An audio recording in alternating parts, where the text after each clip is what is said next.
guys, welcome back to my channel, the perfect place for bridal hairstylists and makeup artists looking to fill their books with their dream clients using Instagram. Speaking of Instagram, for today's video, I'm going to be going over with you guys 5 tips that actually could be blocking bridal inquiries from your inbox. Some of these things you might not even be aware that you're making. If you find yourself posting but still not seeing any inquiries in your inbox for bridal bookings, maybe you see one here and there and you really want to ramp it up so then you can start getting more wedding bookings, then keep on watching. The first mistake you could be making that you might not be aware could be blocking bridal inquiries from your inbox is having your logo as your bio photo. Now here's why. Visually, this type of photo gets lost, specifically when I'm talking about stories. As you can see over here on this side, when you're scrolling through the stories, words usually get lost because it's such a small font. Whereas when someone uses a photo, a colorful background that makes it pop, you're more likely to want to click on that. As well as you can see when you actually go over to someone's feed as well and you're looking at the bio photo, people are more likely to trust a face versus just a logo. Logo doesn't really let your audience build that relationship with you to want to trust you to hire you for service. Now, don't get me wrong. If you are a huge bridal hair and makeup team and you have a lot of people and maybe you don't want to be the face of your Instagram,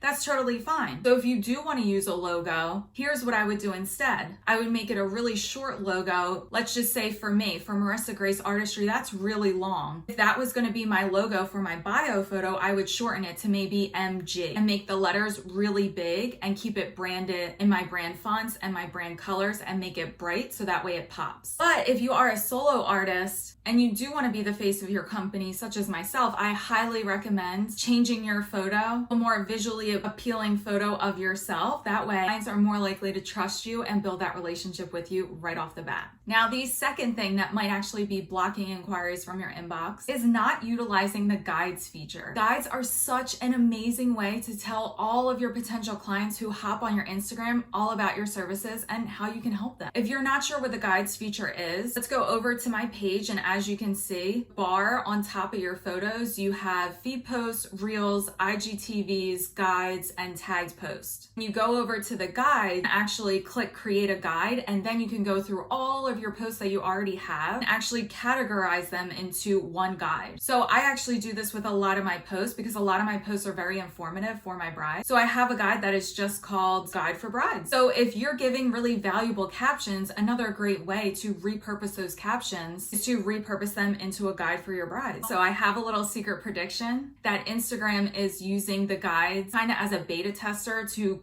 the platform more search friendly. I say search friendly, I mean such as like a Google or a Pinterest. You can easily go on there and search things. With Instagram, you can really only search things using hashtags. Whereas when you're using the guides and you go in and you have to create a headline and you have to create a little description for what the guide is about. So what it's actually doing is capturing all these different keywords, which are great for SEO purposes and for search engines. So that's just my personal theory when they came out with these guides, because you can really utilize the keywords to give accurate descriptions about your services. So that way when someone's searching, just say bridal hairstylist or half up, half down styles from the front, maybe my guides possibly could show up in the future if they do move over to a more search-friendly platform. Start utilizing guides as a way to just start talking more about your services, as well as repurposing those super valuable and informative captions that you're already creating. Now, the next mistake that you might be making, that I actually see a lot of people doing, could be really hurting your chances of seeing more inquiries within your inbox, is in your bio putting no DMs, email only. Now, before you guys come at me and you're like, oh my God, I don't want to book any clients within the DM. Yes, 100%. You do not want to be booking your clients within your DMs. You always want to be utilizing an inquiry form that is on your website. Otherwise, you're going to lose all the information. However, if someone is DMing you that is a potential client, they're really just wanting to get to know you, unless they're just like, hey, how much are your services? So for me, I find since I have a little bit more of a smaller following, I only have around 5,000 followers. Yes, my DMs still do get crazy. I have about like 20 requests sitting in my DMs at all times, and it is super hard to get through emails and DMs all within the same day. So if you guys are DMing me and I'm not responding right away,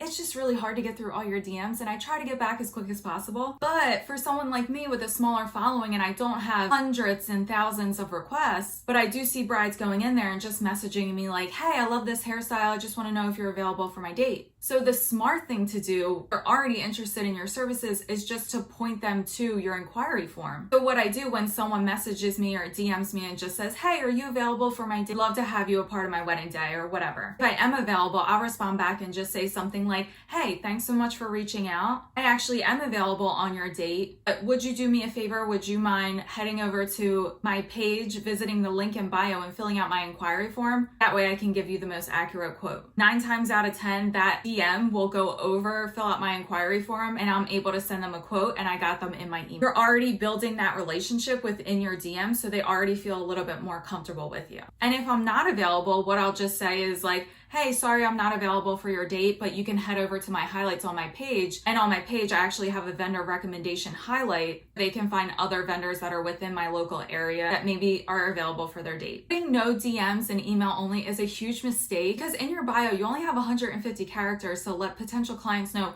who you are, where you travel to, what you do, and who you help. If you're wasting those characters on putting no DMs, email only, it's a waste of really valuable real estate within your bio. So instead, what I do, if you can see over here in my bio, I just say inquire now, and I point down to the link that is my link tree where it has all different types of links that go over to my inquiry form, my bridal rates, my website, all the different things. That way, at least they know like, hey, this is how I inquire with her. Instagram is an engaging platform and people want to engage with you. Yes, it can get time consuming. However, if somebody wants to DM you, take the time and have that conversation with them. Spend 10 minutes a day just responding to your DMs or your DM requests and just forwarding them to where you would like them to inquire for your services. So use your DMs to your advantage to start building that relationship with potential clients, especially if you have a smaller following like me. The fourth tip I have for you that might be blocking bridal inquiries from your inbox is writing captions that are all about you. A common thing that I see a lot of bridal hairstylists and makeup artists doing is in their caption, first thing they'll write is, I'm just so excited for wedding season to start. I just took a class with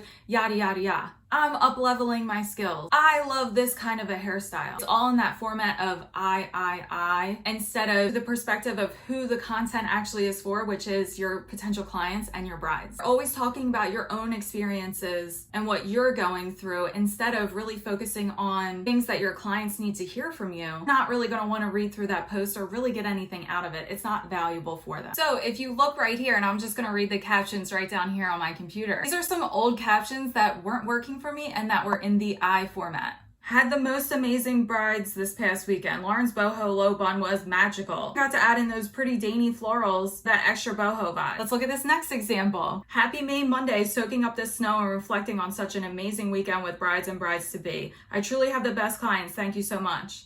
This is a cute caption. However, again, it is in the I format. I'm not talking about my brides, I'm talking about me. And let's look at this last example. The caption that was blocking bridal inquiries from my inbox. My fave hair from yesterday's bridal party, and then heart emoji eyes. That's talking about me. It's not giving any valuable information for potential clients that are looking at this photo. It's working against me. It's not getting any new clients into my inbox. Versus when I started doing captions, thinking about how I can help my potential clients and changing it from an I format to an audience format. So who's following me? Potential bride. Who do I want to attract? Potential brides. Now let's look at this example where I changed the formatting for my captions. And if you can see, this is a photo of different types of hairstyles. So within my caption, I put elegant, romantic, or textured, and then I went down and gave a breakdown of each. So that way brides who are looking at different photos know keywords to use for style when they come into their trial or when they're looking at reference photos. So I broke down the elegant and what kind of a dress style that would work great with. And let's look at this next example. I posted a bunch of photos with all different types of hair accessories who are looking for different hair accessories and what kind of style it might look good for, what kind of hair accessory they might want to get, whether they want to wear one or not. So then within my caption, I broke it all down and put, is your dress very detailed with lots of lace or sparkles? If yes, if no.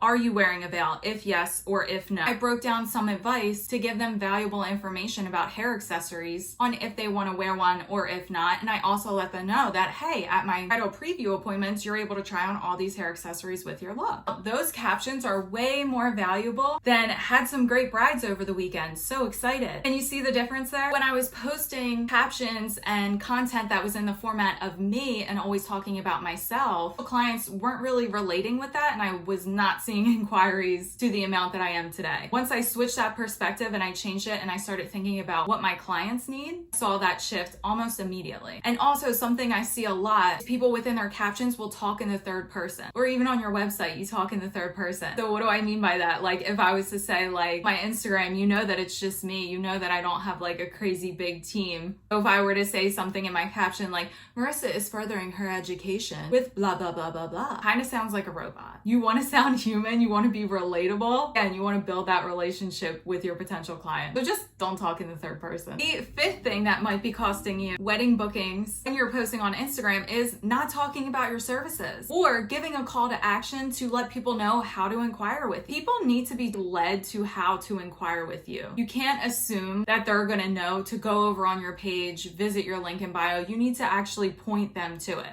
Within this video, I've actually already given you 2 ways that you can do call to actions, start getting inquiries in your inbox when you're on Instagram. That first one was within your bio. You don't want to have an inquiry form link or whatever your form link is and say something like book now and put an arrow so that way they know, okay, this is how I book with her. And then the second one was within your caption. I usually will always give updates like if I'm now booking for the upcoming year, then I'll put that in my caption and I'll say visit my link in bio to inquire. That way they know when they're reading my caption, if they want to inquire with me, they can head over to my link in bio and submit the inquiry form. And also, if you're just posting all different kinds of services and you're not really posting bridal makeup photos or bridal hairstyling photos and you're just talking about all different kinds of services, it's kind of like service overload for your potential clients and they don't really know what you specialize in. I talked more about this in my video right here. I talked about you want to have a specialty and you really want to niche down in order to book services for, let's just say, weddings. If you're watching this video, I'm already assuming that you guys want to book more weddings for yourself and get more inquiries when using Instagram. If you haven't already, definitely check out this video. Okay guys, let's just do a real quick recap. Instead of having your logo as your bio photo on Instagram, change it to yourself. Or if you are a big team and you want to have your logo, make it visually pop on the screen. That way nobody swipes past you. Second thing, start utilizing guides. A great way to repurpose all your valuable captions that you post. Give great information about your services for your clients. Third, remove the no DMs, email only from your bio. You only have 150 characters. Remember, that is valuable real estate. Instead, give them that call to action and say, inquire now, book now. You do want them to DM you, so you could say, DM me, and then forward them to where you want them to go. So your inquiry form. Switch your captions from writing in the I format to the you format. You as in your audience. And start giving more call to actions and talking more about the services that you want to book. So your wedding services. Let them know how to inquire with you and let them know how to inquire with you multiple times. Not just a one and done. People need to see things multiple times in order to want to take action on that specific thing. If you love this video, be sure to hit the like button. Make sure you're subscribed for next week's video because I'm going to be going over my favorite Instagram story hack that you might not know about and how to use your stories to let clients know all about your services. So make sure you're subscribed for next week's video and don't forget, it's a great day to create something beautiful. Bye guys.